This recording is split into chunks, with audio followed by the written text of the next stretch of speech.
Hey everybody, this is the Facebook Ads with a Twang podcast. I'm your host, Ben Blackman. And on this episode, I'm going to be talking to you about what numbers actually matter and how to determine them with your Facebook ads. So here comes episode 97. Facebook Ads with a Twang is dedicated to taking the often overcomplicated process of creating simple, successful Facebook ads, breaking them down step by step in less than 10 minutes at a time. Let's get started. All right, are y'all glad that the Instagram Ads with a Twang episodes are over, at least for now? So we're going to jump back into Facebook, but really what we're going to talk about on this episode would apply to Instagram or Facebook or really any ad platform. And I want to talk to you about numbers because I keep getting questions about it, and I'm glad. Keep asking them. Okay, not everybody is into the numbers. Okay, they just want to run their ads and hope that they work, and I get that. Okay, and so a lot of people are afraid to set their numbers on what their goals are with their ads and whatnot because they don't know. They have no idea where to start. And what I want to talk to you a little bit about is what numbers really matter. When you're first getting started and that kind of thing. If you've been running ads and you have a successful offer or successful whatever action that you're trying to get people to take, I mean, that's great because now you can, you already have a little bit of data. But if you don't have that data, then it's hard to know what to do to get started. So, I mean, the simple version of it could be, dollars in versus dollars out. Right? Or, how much should you pay for a lead or a click or an impression or an opt-in or a scoop of ice cream? Wait a minute, I'm getting off topic. But I'm just saying, seriously, I mean, how much should you be paying for these things? What's your return on investment? What's your return on ad spend? The thing is it's not a one size fits all. And so, and I think people try to pigeonhole their ads and looking at their neighbor's ads, right? Like we're all trying to copy off our neighbor like we're, back in middle school, or at least that's what I tried to do. Shh, don't tell anybody. But seriously, I mean, we're all trying to look at our neighbor and see what they're doing and then try to compare it. So think about this for a second. A lot of businesses out there operate with an extremely small profit margin. Restaurants, I mean, if anything, that we've learned about business during this whole Coronageddon thing is that restaurants have a very thin profit margin. It's very difficult for them to turn a serious profit. So when they don't have revenue coming in, it destroys them. Auto insurance companies, they have an extremely thin profit margin. If they're making 3 cents on the dollar, I mean, that's a great year for them. A lot of people don't know that, but that's how it works. So the first thing I want to kind of talk to you about, I'm going to go through a list of a few things, but the first thing is you have to have a set monthly budget for your ads. And I know I've been harping on this a lot lately, just talking about not spending your grocery money on ads, but I'm serious. Do not do that. Do not take your last $100 that you're going to take to buy groceries and put it towards your ads. That is not a good plan.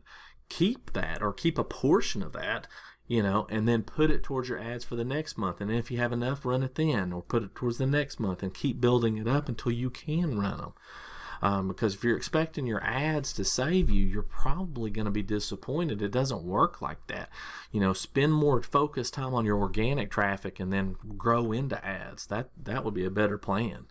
I love ads, right? And I'm not saying, there's plenty of people out there who, spent their last dollar and made their ads work, and that's great.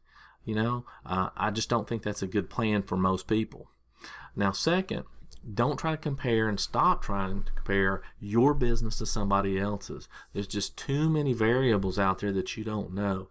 Yeah, I get it. If somebody's in the same industry, you want to kind of compare that, and I do too. I mean, I certainly can appreciate that. But the challenge is that a lot of times I'll see, numbers posted in groups or on Facebook business pages, and they did all this, or they post their ads manager, and they got this click-through rate, and they got this many opt-ins for 10 cents, or whatever it is.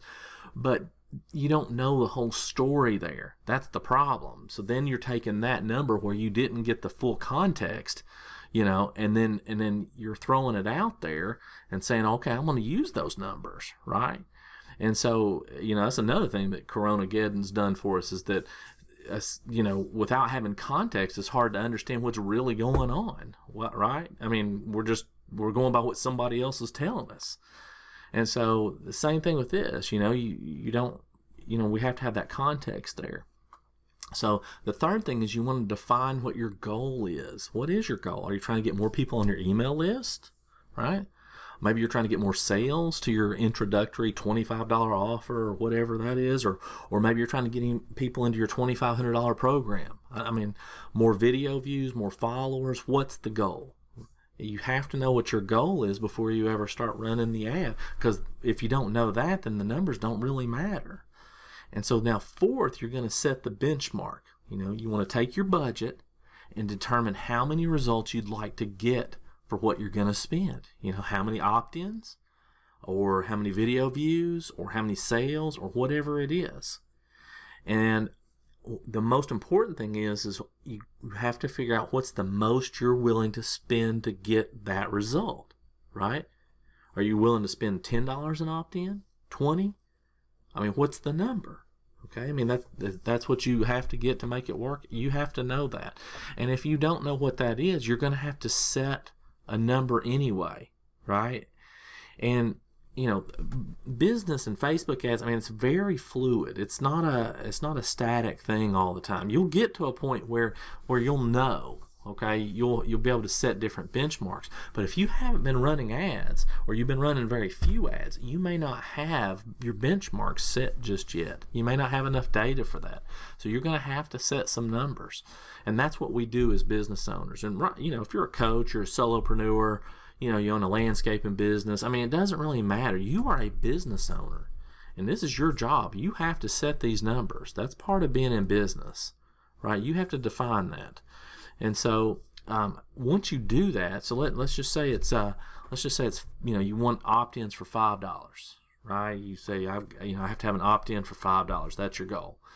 Then what you want to do is you want to say, okay, I'll be willing to spend up to 3 times to up to 5 times beyond that. Now, you can, either one of those is fine. So in other words, if you say, okay, I'm willing to spend $5 for an opt-in, or that's my goal, is to get $5, then I'll spend 15 to 25 to try to get a handful of them, just to make sure that anybody's going to opt in, or anybody's going to take action at all, right?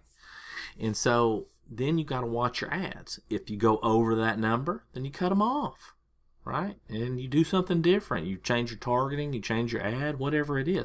But if you're getting that or less, even though that's not the goal, even though that's not the number that you want, the $5, then, okay, you can tweak your ad, you can tweak your landing page, you can tweak your offer until you get the return on investment that you want for that. That's how that works.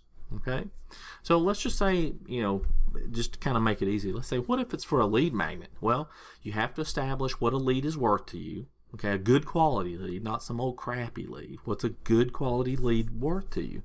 So say you want 100 new people on your email list. Now, are you willing to spend $5,000 for them?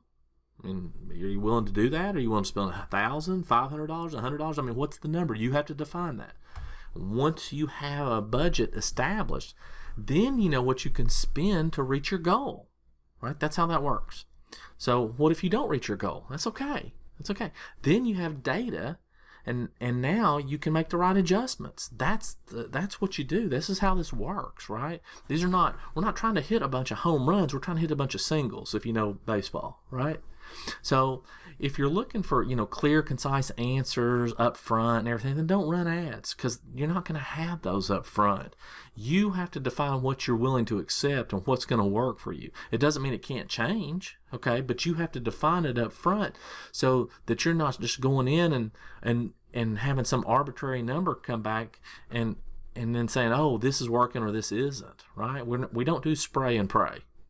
That's just not a good plan for Facebook ads or Instagram ads or any kind of ads or marketing in general. So don't think you're going to have all the answers before you start. Trust me, your neighbor, the other people in the industry, they don't have all the answers before they started either. But you have to make sure that you have your budget set and you know what you're willing to accept. And then once you do that, then you're going to be doing okay on your ads. All right. That's it for episode 97. It's actually 11:20 p.m. and I am way asleep. This is about an hour and a half past my bedtime. But I wanted to get this in before I went to bed. So I will see you guys on episode 98.